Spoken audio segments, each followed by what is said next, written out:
तो नमस्कार दोस्तों, इस वीडियो में हम लोग जीके और जीएस के मिक्स क्वेश्चन देखेंगे जो कि हर एग्ज़ाम आने वाली एग्ज़ाम्स के लिए बहुत इंपॉर्टेंट क्वेश्चंस हैं, क्योंकि ये कई बार रिपीट होते हैं इस टाइप के क्वेश्चन।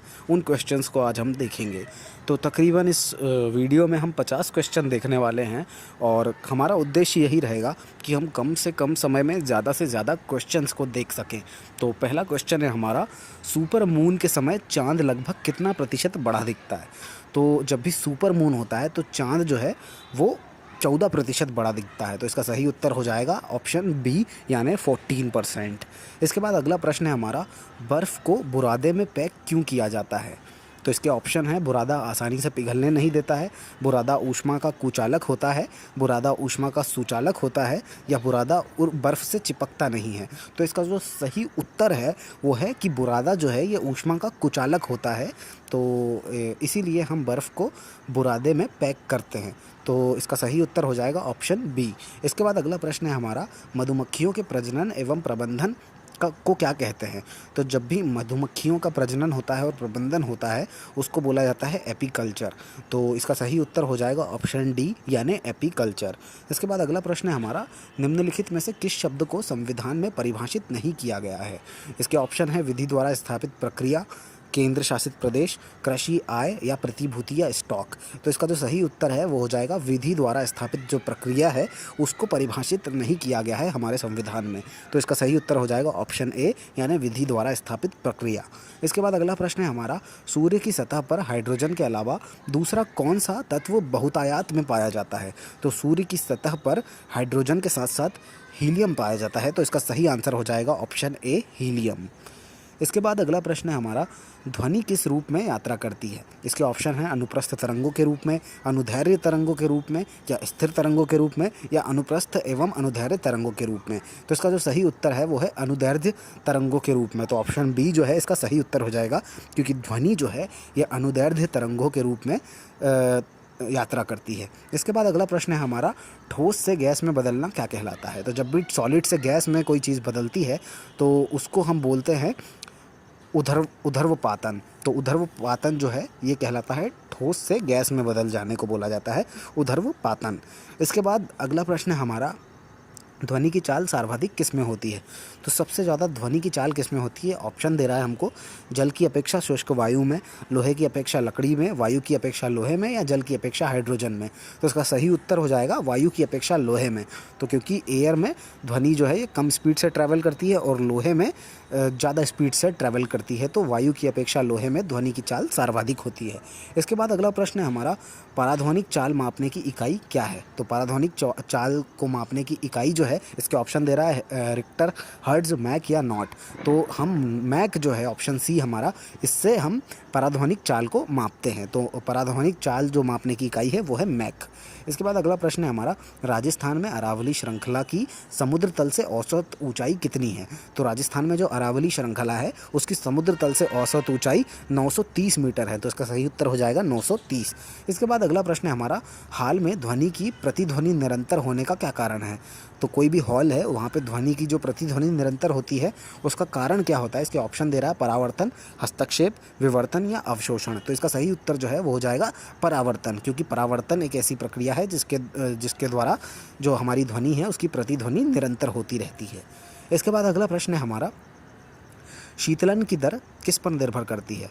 तो शीतलन की जो दर है वो किस पर निर्भर करती है ये हमसे पूछ रहा है, और ऑप्शन दिए हैं हमको, बॉडी और उसके आसपास की चीज़ों के बीच में तापमान में अंतर पर, विविकारी सतह की प्रकृति पर, या विकिरणकारी सतह की प्रकृति पर, या विकिरणकारी सतह के क्षेत्र पर, या सभी के ऊपर। तो इन सभी चीज़ों पे जो है शीतलन की दर जो है वो निर्भर करती है। तो इसका सही उत्तर हो जाएगा ऑप्शन डी, सभी पर। और किन किन पर निर्भर करती है एक बार फिर से देख लेते हैं, बॉडी और उसके आसपास की चीज़ों के बीच में जो तापमान जो होता है उनके बीच का, उसके अंतर पर डिपेंड करती है, और विकिरणकारी सतह की जो प्रकृति है उस पर डिपेंड करती है, और विकिरणकारी सतह का जो क्षेत्र एरिया है उस पर भी डिपेंड करती है शीतलन की दर। उसके बाद अगला प्रश्न है हमारा, निम्न में से किसने आईने अकबरी और अकबरनामा नाम की पुस्तक लिखी? इसके ऑप्शन है, फैजी ने, हकीम हुमाम ने, अबुल फजल ने, या अब्दुल रहीम ने। तो इसका सही उत्तर जो है वो है अबुल फजल, क्योंकि अबुल फजल ऐसे व्यक्ति थे जिन्होंने आईने अकबरी और अकबरनामा नाम की पुस्तकें लिखी। इसके बाद अगला प्रश्न है हमारा, एसेट कंस्ट्रक्शन सह इंडिया लिमिटेड ARCIL के प्रमुख के रूप में किसे नियुक्त किया गया है? तो इसके ऑप्शन जो हैं वो हैं AK भल्ला, पल्लव महापात्र या GC मुर्मू या RK माथुर। तो इसका जो सही उत्तर है वो है पल्लव महापात्र, क्योंकि पल्लव महापात्र जी जो हैं इनको ARCIL के प्रमुख के रूप में नियुक्त किया गया है। इसके बाद अगला प्रश्न है हमारा, प्रेशर कुकर में खाना जल्दी क्यों पकता है? इसके ऑप्शंस हैं, जल का क्वथनांक बढ़ जाता है, जल का क्वथनांक घट जाता है, भोजन कम ऊष्मा लेता है या उपयुक्त डी में से कोई नहीं। तो जब भी प्रेशर कुकर में हम खाना पकाते हैं तो जल जो होता है हमारा उसका क्वथनांक जो है वो बढ़ जाता है। तो इसका सही उत्तर हो जाएगा जल का क्वथनांक बढ़ जाता है। इसके बाद हमारा अगला प्रश्न है, स्नेल का नियम किससे संबंधित है? तो स्नेल का नियम जो है किससे संबंधित है ये हमसे पूछ रहा है। ऑप्शन में दिया है प्रकाश के परावर्तन से, प्रकाश के अपवर्तन से, विद्युत चुंबकीय प्रेरण से या द्रव में तैरते हुए वस्तु से। तो इसका जो सही उत्तर है वो है प्रकाश के अपवर्तन से स्नेल का नियम संबंधित है। तो ऑप्शन बी जो है वो सही हो जाएगा, क्योंकि स्नेल का नियम जो है ये प्रकाश के अपवर्तन से संबंधित है। इसके बाद अगला प्रश्न है हमारा, सूर्य के चारों तरफ एक परिक्रमा के लिए निम्न में से कौन सा एक ग्रह अधिकतम समय लेता है? तो सूर्य के चारों तरफ अगर परिक्रमा करनी है तो कौन सा ऐसा ग्रह है जो सबसे ज़्यादा टाइम लेगा? इसके ऑप्शन है पृथ्वी, मंगल, बृहस्पति और शुक्र। तो इसका जो सही उत्तर होगा वो होगा बृहस्पति, क्योंकि बृहस्पति जो है वो सूर्य के चारों तरफ की अगर उसको परिक्रमा में उसको सबसे ज़्यादा टाइम लगता है। तो इसका सही उत्तर हो जाएगा बृहस्पति। इसके बाद अगला प्रश्न है हमारा, LPG सिलेंडर के रिसाव से उत्पन्न दुर्गंध निम्नलिखित में से किसके कारण होती है? तो LPG जो सिलेंडर होता है उसमें से जो बदबू आती है हमको वो किसके कारण से आती है? इसके ऑप्शंस हैं मीथेन, प्रोपेन, ब्यूटेन या इथाइल मर्केप्टॉन। तो जो LPG गैस सिलेंडर्स होते हैं इनमें हम इथाइल मर्केप्टॉन मिलाते हैं, और ये इथाइल मर्केप्टॉन ही ऐसी गैस है जो कि उस LPG जो सिलेंडर है उसमें से जब रिसाव होता है तो हमको उसमें से दुर्गंध आती है। इसके बाद अगला प्रश्न है हमारा, ध्वनि प्रदूषण की यूनिट क्या है? तो ध्वनि प्रदूषण की जो यूनिट है वो हमसे पूछ रहा है, और ऑप्शंस दिए हैं उसने हमको डेसिबल, डेसिमल, PPM या उपरोक्त में से कोई नहीं। तो इसका सही उत्तर जो है ये एयर पॉल्यूशन की अगर यूनिट हम देखें, एयर नहीं साउंड पॉल्यूशन की अगर हम यूनिट देखें तो इसका सही उत्तर हो जाएगा डेसिबल। इसके बाद अगला प्रश्न है हमारा, पीतल में कौन सी धातुओं का संयोग होता है? तो पीतल जब भी बनाना हो तो आपको करना है क्या, तांबा और जस्ता को मिला देना है। तो इसका सही उत्तर हो जाएगा ऑप्शन सी, तांबा एवं जस्ते का पीतल बनाने में इन दोनों धातुओं का उपयोग होता है। इसके बाद अगला प्रश्न है हमारा, जल की विशिष्ट ऊष्मा कितनी होती है? तो जल की जो विशिष्ट ऊष्मा है वो हमसे पूछ रहा है। इसके ऑप्शन है 0, आधी, 3/4 या 1। तो इसका सही उत्तर जो है यह है 1, क्योंकि जल जो है उसकी विशिष्ट ऊष्मा जो है वो होती है 1। उसके बाद हमारा अगला प्रश्न है कि लाल रक्त कणिकाओं का औसत जीवन काल लगभग कितने समय का होता है? तो जो भी हमारी RBC होती है वो लगभग हमारे शरीर में 100 से 120 दिन रहती हैं, तो उनका जीवन काल जो है वो 100 से 120 दिन का होता है। तो इसका सही उत्तर हो जाएगा 100 to 120 डेज़। इसके बाद अगला प्रश्न है हमारा, निम्नलिखित अभिनेत्री में से किसे पद्मश्री पुरस्कार 2020 के लिए चुना गया? इसके ऑप्शंस हैं कंगना रनौत, प्रियंका चोपड़ा, माधुरी दीक्षित या शिल्पा शेट्टी। तो कंगना रनौत जी जो हैं इनको पद्मश्री पुरस्कार 2022 के लिए चुना गया था। तो इसका सही उत्तर हो जाएगा कंगना रनौत। इसके बाद अगला प्रश्न है हमारा, अलमट्टी बांध किस नदी पर स्थित है? इसके ऑप्शंस हैं कृष्णा, कावेरी, तुंगभद्रा या मलप्रभा। तो अलमट्टी बांध जो है ये कृष्णा नदी पर स्थित है। तो इसका सही उत्तर हो जाएगा ऑप्शन ए यानी कृष्णा नदी। इसके बाद अगला प्रश्न है हमारा, निम्नलिखित में से कौन सा अभ्यास भारत और बांग्लादेश के बीच हुआ? इसके ऑप्शंस हैं पोल्ड, मित्र शक्ति, शक्ति 2019 या संप्रीति ये क्या है 8। तो संप्रीति 8 जो है यही सही उत्तर है। संप्रीति 8 जो है ये भारत और बांग्लादेश के बीच में अभ्यास हुआ था, जो कि जिसका नाम था संप्रीति 8। इसके बाद हमारा अगला प्रश्न है, उड़ान अभिलेखी का तकनीकी नाम क्या है? तो इसके ऑप्शंस है गहरा बक्सा, अंधा बक्सा, काला बक्सा या ऊंचाई मापी यंत्र। तो जो उड़ान अभिलेखी है इसका जो तकनीकी नाम है वो है काला बक्सा, ब्लैक बॉक्स। तो इसका सही उत्तर हो जाएगा काला बक्सा। इसके बाद अगला प्रश्न है हमारा, निम्नलिखित में से कौन सा सर्वोत्तम विद्युत चालक है? तो सबसे जो ज़्यादा जिसमें विद्युत चालक है, अगर कोई इलेक्ट्रिसिटी का कंडक्टर है तो वो है एल्यूमिनियम। तो इसका सही उत्तर हो जाएगा एल्यूमिनियम। तांबा, लोहा, चांदी और एल्यूमिनियम को अगर हम कंपेयर करें तो एल्यूमिनियम जो है ये सबसे ज़्यादा इलेक्ट्रिसिटी का कंडक्टर है। इसके बाद अगला क्वेश्चन है हमारा, पद्म भूषण पुरस्कार 2020 विजेता सुश्री कृष्ण कमल जगन्नाथ किस क्षेत्र से संबंधित है? इसके ऑप्शन है वस्तुकला, खेल, साहित्य और शिक्षा या सामाजिक कार्य। तो जो हमारे कृष्ण कमल जगन्नाथ जी जो हैं ये सामाजिक कार्य से संबंधित हैं। इसके बाद अगला प्रश्न है हमारा, निम्नलिखित में से कौन सा कंप्यूटर नेटवर्क नहीं है? इसमें हमसे पूछ रहा है कौन सा कंप्यूटर नेटवर्क नहीं है। इसके ऑप्शन है विस्तृत क्षेत्र नेटवर्क, या स्थानीय क्षेत्र नेटवर्क, या व्यक्तिक नेटवर्क, या महानगरीय क्षेत्र नेटवर्क। तो जो महानगरीय क्षेत्र नेटवर्क जो है ये किसी भी टाइप का कोई कंप्यूटर नेटवर्क नहीं होता है, तो इसका सही आंसर हो जाएगा महानगरीय क्षेत्र नेटवर्क यानी ऑप्शन डी। इसके बाद अगला प्रश्न है हमारा, डेविड बेकहम किस खेल से जुड़े हुए हैं? क्रिकेट, हॉकी, फुटबॉल या टेनिस? तो डेविड बेकहम जो है ये फुटबॉल खेलते हैं और बहुत ही फेमस खिलाड़ी हैं फुटबॉल के, तो इसका सही उत्तर हो जाएगा हमारा फुटबॉल। इसके बाद अगला प्रश्न है हमारा, आवृत्ति की इकाई क्या होती है? तो आवृत्ति की इकाई जो होती है वो हमसे पूछ रहा है और ऑप्शंस है एम्पियर, न्यूटन, हर्ट्ज़ या वॉट। तो आवृत्ति जो है उसको हम नापते हैं हर्ट्ज़ में, तो इसका सही उत्तर हो जाएगा हर्ट्ज़ और यानी ऑप्शन सी। इसके बाद अगला प्रश्न है हमारा, प्रकृति रबड़ किसका बहुलक है? प्राकृतिक रबड़ किसका बहुलक है? तो जो आर्टिफिशियल रबड़ जो होती है ये आइसोप्रिन का बहुलक होता है, तो इसका सही उत्तर हो जाएगा आइसोप्रिन। और क्योंकि आइसोप्रिन का बहुलक होता है प्राकृतिक रबड़। इसके बाद अगला प्रश्न है हमारा, आपेक्षिक आर्द्रता को किस रूप में व्यक्त किया जाता है? तो आपेक्षिक आर्द्रता को अगर हमको व्यक्त करना है तो इसको हम व्यक्त कर सकते हैं, इसके ऑप्शन है ग्राम, किलोग्राम, प्रतिशत या अनुपात। तो आपेक्षिक आर्द्रता को अगर हमको बताना है तो ये प्रतिशत के रूप में हम बताते हैं, तो इसको प्रतिशत के रूप में व्यक्त किया जाता है। इसका सही आंसर हो जाएगा ऑप्शन सी। इसके बाद अगला प्रश्न है हमारा, किस राज्य सरकार ने एक थाली एक तरकारी योजना शुरू की है? इसके ऑप्शन है कि असम, गुजरात, यूपी या एमपी। तो इसके जो सही उत्तर है वो है ऑप्शन सी यानी उत्तर प्रदेश। तो उत्तर प्रदेश एक ऐसी राज्य सरकार है, उत्तर प्रदेश राज्य सरकार, जिसने कि एक थाली एक तरकारी योजना शुरू की है। इसके बाद अगला प्रश्न है हमारा, प्रकाश के अपवर्तन का कौन सा कारण उत्तरदायी है?